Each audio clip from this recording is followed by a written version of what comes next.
Jurusita Pengadilan Negeri Jakarta Utara yang dibantu petugas kepolisian terlibat kericuhan dengan penghuni bangunan di Jalan Pegangsaan 2, Kelapa Gading, Jakarta Utara. Petugas yang akan melakukan eksekusi lahan atas putusan Pengadilan Negeri Jakarta Utara mendapat hadangan sejumlah orang.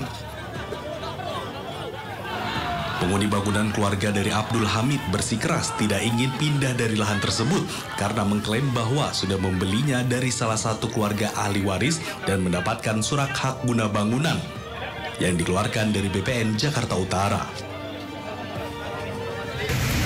Kita sudah berupaya negosiasi, kita sudah berupaya untuk udah ukur aja. Karena kemarin waktu saya ke PM, Bu Jurusita bilang, kenapa tidak damai? Kenapa tidak damai? Kita bilang, oke damai, tapi kan damai pun ada dasarnya. Di mana?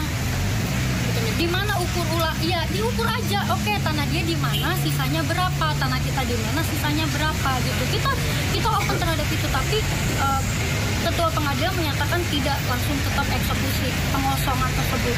Yang sebenarnya tanah kita 93, yang sisa tanah dia cuma 61.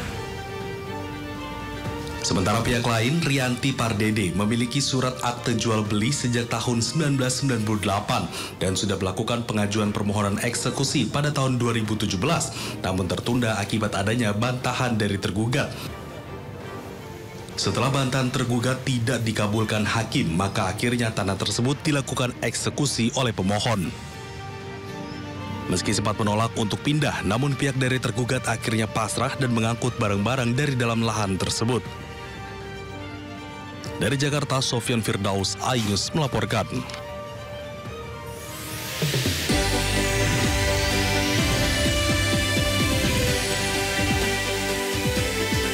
Komisi 12 DPR RI memanggil Pertamina Patraniaga terkait dugaan oplosan BBM Pertalite dan Pertamax.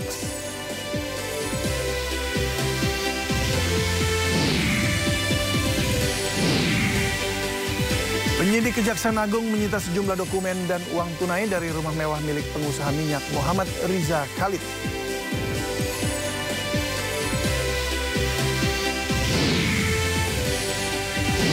Menteri Desa dan Pembangunan Daerah Tertinggal Yandri Susanto membantah keterlibatannya dalam kemenangan istrinya Ratu Rahmatu Zakiah pada Pilkada Kabupaten Serang, Banten.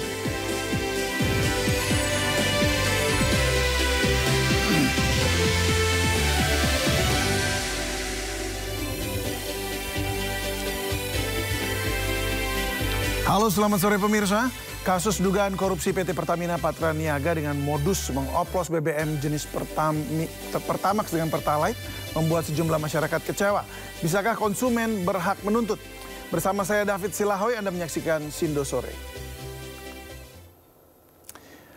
Ya pemirsa, Komisi 12 DPR RI menggelar rapat dengar pendapat dengan PT Pertamina Patraniaga Rabu siang terkait mekanisme dugaan oplosan bahan bakar jenis 90 dan RON 92 yang dilakukan Pertamina Patraniaga. Rapat dengar pendapat digelar Komisi 12 DPR RI dengan Dirut PT Pertamina Patraniaga dan sejumlah perusahaan BBM swasta lainnya. Komisi 12 DPR RI meminta agar Pertamina Patraniaga meluruskan isu pengoplosan BBM jenis Pertamax agar tidak menjadi opini negatif di masyarakat. Dalam rapat dengar pendapat ini, pihak Pertamina membantah tudingan adanya BBM jenis Pertamax yang dioplos dengan BBM jenis Pertalite, sekaligus memastikan bahwa Pertamax yang beredar di masyarakat sudah sesuai dengan spesifikasi yang ditentukan. Soal dugaan pengoplosan jenis bahan bakar RON 90 dengan RON 92, Pertamina Patraniaga mengakui hal itu tidak bisa dilakukan. Baik yang dari luar negeri maupun yang dari dalam negeri itu kita sudah menerima dalam bentuk RON-nya sudah 92. Yang membedakan adalah meskipun sudah dalam RON 90 maupun RON 92 itu sifatnya masih base fuel. Artinya belum ada aditif yang kita terima di Pertamina Patraniaga ya. Jadi Pertamina Patraniaga itu mengelola dari terminal sampai ke SPBU. Sementara yang terminal ke belakang itu untuk kapalnya dari Pertamina International Shipping dan untuk kilang dari Pertamina Kilang Internasional Pertamina. Nah untuk yang di Patraniaga kita menerima di terminal itu sudah dalam bentuk RON 90 dan RON 92 tidak ada proses perubahan RON. Tetapi yang ada untuk Pertamax kita tambahkan aditif. Jadi di situ ada proses penambahan aditif. dan proses penambahan warna. Proses inilah yang memberikan keunggulan dan pembedaan dengan produk yang lain. Proses ini adalah proses injeksi blending. Proses blending ini adalah proses yang common dalam produksi minyak yang merupakan bahan cair. Karena minyak ini bahan cair. Jadi memang pasti akan ada proses blending. Ketika kita menambahkan proses blending ini tujuannya adalah untuk meningkatkan value daripada produk tersebut.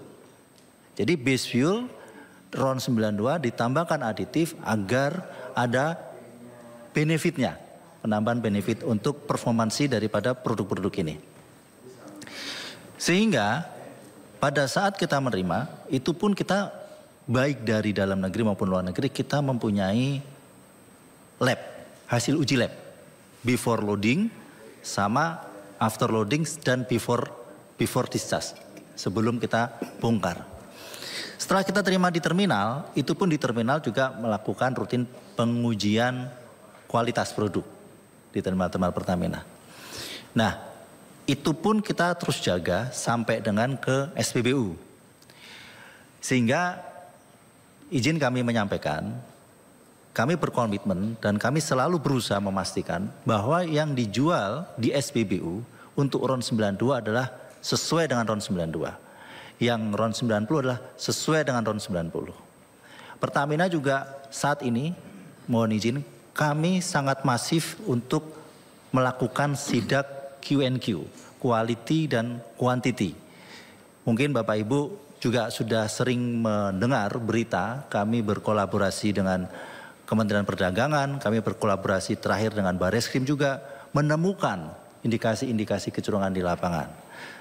Saat ini seluruh BBM kami memang import, termasuk juga 92 yang kami bawa dari Singapura ya Bapak Ibu. Jadi dalam prosesnya kami sebelum dilakukan tes QC sebelum produk loading di Singapura. Jadi itu kita melakukan quality of certification sebelum produk tersebut loading, termasuk juga pada saat produk discharge. Jadi pada saat produk sudah sampai di Indonesia juga kita lakukan quality of certification atau test. Nah, di terminal juga kami selalu melakukan QC. Jadi kami juga termasuk, karena kalau kita lihat di terminal kami Bapak Ibu di Vopak itu bukan hanya produk Shell, tapi juga ada produk badan usaha lain. Sehingga kami harus memastikan bahwa produk yang kami bawa itu memang secara speknya, secara standarnya sudah sesuai. Itu selalu dipastikan pada saat produk sampai di terminal. Dan di terminal juga kami selalu melakukan random check, itu dilakukan 2 kali sebulan random check untuk memastikan standar dari BBM kami. Dan juga memastikan bahwa memang semuanya sesuai dengan spek yang sudah kami bawa, begitu Bapak dan Ibu. Sampling juga sama Lemigas, Bu? Kami saat ini masih menjajaki dengan Lemigas, tetapi kami menggunakan konsultan lain yang memang juga sudah ditunjuk oleh Pertamina. Ini dari dulu. Saya tahun 94 sudah mulai dengan Pertamina, pimpinan. Saya tahu betul kualitasnya seperti apa, dari mulai olinya sampai dengan BBM-nya. Itu terus ada peningkatan. Kenapa saya bilang ada peningkatan? Karena di dunia otomotif itu dipakai pada saat itu. 97 dipakai. Dan itu dunia internasional mengakui. Nah, ini harus ada penjelasan yang komprehensif, penjelasan yang detail, bagaimana yang disebut pengoplosan itu dari tahun 2018 sampai tahun 2023. Saya sampai tahun 2004 dan seterusnya itu pernah tidak memakai produk Pertamina, mesin dari mobil balap dan mobil biasa pun terdapat misfire. Berarti apa? Berarti terkait pengoplosan ini jangan disebut dilempar dengan Pertamina aja gitu. Jadi kita harus tahu supply chain dan pada saat pendistribusian seperti apa, pencampuran dengan RON itu seperti apa, apakah tadi sempat disampaikan oleh pimpinan dari mulai kilang ataupun impor. Saya sempat sampaikan dan saya pertanyakan, Patra Niaga ini adalah wajah yang terdepan dari Pertamina. Harus dijaga itu Pak. Nah, bayangkan, saya nggak perlu sebut mereknya. Dunia luar itu melalui minyaknya mereka Mereka tahu, oh sebut ini, itu oh itu Saudi, sebut ini, oh itu Italia, sebut ini, oh itu Indonesia. Nah ini harus dijaga. Nah tugasnya bapak-bapak ibu semuanya di sini adalah selain menjaga itu harus berbenah di sini. Harus berbenah. Saya tidak rela karena saya dibesarkan dari dunia otomotif. Dan saya tahu betul kualitas Pertamina seperti apa. Dan saya nggak rela jaringan seperti ini yang merusak Pertamina.